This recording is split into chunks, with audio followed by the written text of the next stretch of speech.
عمومی طور پہ جب ولی کا ذکر آئے تو اس کے ساتھ کرامت کا تصور ساتھ جڑا ہوا ہوتا ہے، لیکن یہ بات ذہن میں رکھیں کہ یہ ولی کو اللہ کی طرف سے دیا گیا اعزاز تو ہے، لیکن یہ ولی کی علامات سے نہیں ہے۔ یعنی ولی کے لیے جو شرطیں ہیں، جو نصاب ہے، وہ ایمان اور تقوی ہے۔ اگر کسی کے اندر یہ دو خوبیاں پائی جائیں اور وہ کمال درجے کی موجود ہوں، لیکن کرامت آپ تک نہ پہنچے یا ظہوری نہ ہو ساری زندگی، تو اس کے ولی ہونے میں شک نہیں ہے۔ اور ایک شخص کے اندر آپ کرامت دیکھیں لیکن یہ دو خوبیاں نہ پائی جائیں تو اس کو ہم کرامت ہی قرار نہیں دے سکتے، وہ استدراج ہوگا۔ ہر وہ خرق عادت عمل جو بغیر کسی شخص سے ظاہر ہو اور ہو خرق عادت، ما فوق الفطرت چیز ہو، تو اس کو قدرت الہیہ کہیں گے۔ اور اگر وہ نبی کے ہاتھوں سے اعلان نبوت سے پہلے صادر ہو جائے تو اسے ارہاس کہا جاتا ہے، اعلان نبوت کے بعد ظاہر ہو تو اسے معجزہ کہا جاتا ہے، اور وہی چیز کسی ولی کے ہاتھ سے ظاہر ہو تو اسے کرامت کہا جاتا ہے، اور اگر کسی عام بندہ مومن کے ہاتھوں سے ظہور پذیر ہو تو اسے معونت کہا جاتا ہے، اور اگر وہی کام کسی کافر سے یا کسی فاسق و فاجر کے ہاتھوں سے ظاہر ہو تو اسے استدراج کہا جاتا ہے، جس طرح دجال کے ہاتھوں سے قرب قیامت میں ہوگا کہ وہ مارے گا بھی اور زندہ نہیں کرے گا۔ اب استدراج میں اور کرامت میں فرق کرنا یہ عام آدمی کے بس کا روگ ہی نہیں ہے، وہ کیسے کرے؟ تو اس کے لیے سادہ کلیہ یہ ہے کہ ایمان اور تقوی کی شرط کے ساتھ اس چیز کو کرامت کہا جائے گا، اور اگر یہ دونوں شرطیں نہیں پائی جا رہی تو وہ پھر استدراج ہوگا۔ تو اس لیے ولی کو پہچاننے کے لیے کرامت معیار ہی نہیں ہوا، کرامت نصاب ہی نہیں ہوا۔ ولی کو پہچاننے کے لیے ایمان اور تقوی ہو۔ اگر کرامت کو معیار بنا لیں گے تو پھر استدراج والے کو بھی ولی ماننا پڑے گا۔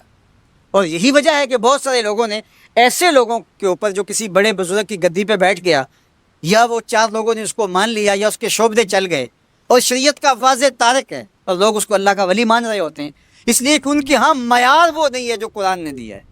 قرآن نے دیا الذین آمنوا وکانوا یتقون، اور کرامت معیار نہیں ہے، وہ ایک ثمرہ ہے۔ اس ثمرے کو پہچانا جائے گا اس اصل نصاب کے بعد۔ اس کو صرف ایک مثال سے سمجھاتا ہوں۔ حضرت داتا گنج بخش علی حجویری علیہ الرحمہ نے کشف المعجوب میں یہ واقعہ لکھا ہے۔ کہتے ہیں کہ شیخ علی الخواص ایک بہت بڑے بزرگ تھے، وہ سفر پہ جا رہے تھے اور صاحب حال تھے، با کمال تھے، واقعتاً اللہ کے ولی تھے۔ ایک شخص آیا اور ہانپتا کانپتا ان کے پاس آ کے رکا، کہا آپ شیخ علی الخواص ہیں؟ فرمایا ہاں۔ تو کہا کہ میں لمبا سفر کر کے آیا ہوں اور آپ کی صحبت میں کچھ دن گزارنا چاہتا ہوں، تو آپ مجھے اپنی صحبت کے شرف سے محروم نہ رکھیے۔ تو حضرت شیخ علی الخواص نے مراقبہ کیا اور اسے کہا کہ مجھے تیرے بدن سے کفر کی بو آ رہی ہے۔ اللہ والوں کو اللہ نے بصیرت کا نور دیا ہوتا ہے۔ اس نے کہا جی میں نصرانی ہوں اور دیار غرب سے آیا ہوں، آپ کی شہرت سنی تھی تو آپ کی صحبت میں کچھ وقت گزارنے کی آرزو ہے، مجھے محروم نہ رکھیے۔ شیخ کہتے ہیں میں نے ٹالنا چاہا، میں نے کہا کہ میری صحبت میں رہنا بڑا مشکل ہوگا، تکلیفیں سہنا پڑیں گی۔ اس نے کہا جی میں گوارا کروں۔ فرمایا ٹھیک ہے۔ کہا کہ میں چلتا گیا اور وہ بھی میرے ساتھ تھا۔ 8 دن گزر گئے، کبھی کھانا ملتا، کبھی 2 لقمے لے لیتے، کبھی پانی پی کے گزر اوقات ہوتی، کبھی گھاس کھا لیتے۔ ایک دن اس کا وجود کپ کپا رہا تھا بھوک کی شدت کی وجہ سے۔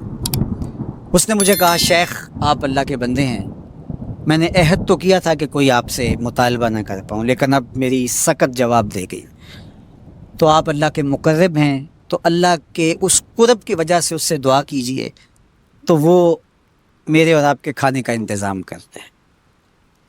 کہتے ہیں کہ میں اس کی حالت کو دیکھ کر کے سجدہ ریز ہو گیا اور اللہ کی بارگاہ میں نے یہ دعا کی مالک اس کافر کے سامنے رسوا نہ کرنا۔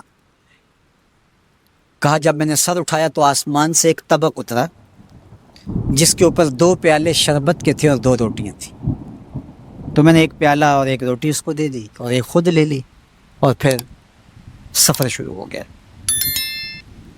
8 دن پھر گزر گئے، پھر ایک دن وہی حالت کہ اس کا بدن کپ کپانے لگا۔ تو میرے دل میں آیا کہ روز روز حالت ایک جیسی نہیں ہوتی، تو اس دن تو لاج رہ گئی تھی، تو کہیں آج یہ پھر نہ بول پڑے۔ تو قبل اس سے کہ یہ بولے میں نے بول کر کے کہا کہ تو بھی عیسائیوں کا بہت بڑا پیر پادری ہے، تو آج تیری باری۔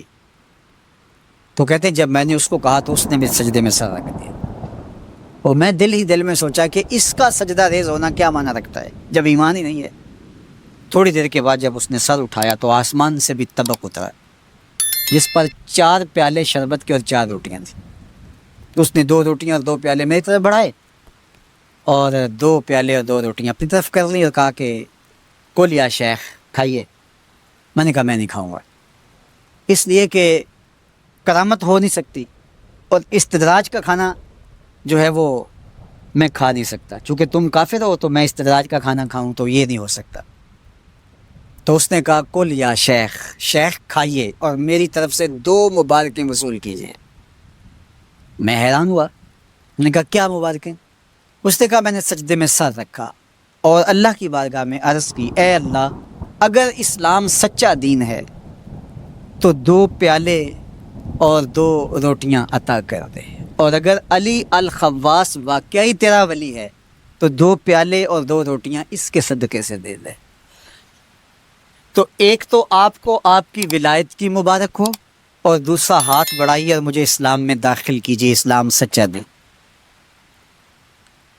تو شیخ علی الخواص کے اس واقعہ کو ذکر کرنے کے بعد داتا گنج بخش علی حجویری فرماتے ہیں کہ علی الخواص جیسا شخص بھی یہاں پریشان ہو جائے کہ خدایا یہ استدراج ہے یا کرامت، تو کہا پھر عام آدمی کیسے فیصلہ کر سکتا ہے کہ یہ استدراج ہے یا کرامت؟ تو کہا کہ اس کو یہی دیکھنا پڑے گا ایمان اور تقوی ہے کہ نہیں. تو ایمان اور تقوی یہ علامت ہے کسی کے ولی ہونے کی.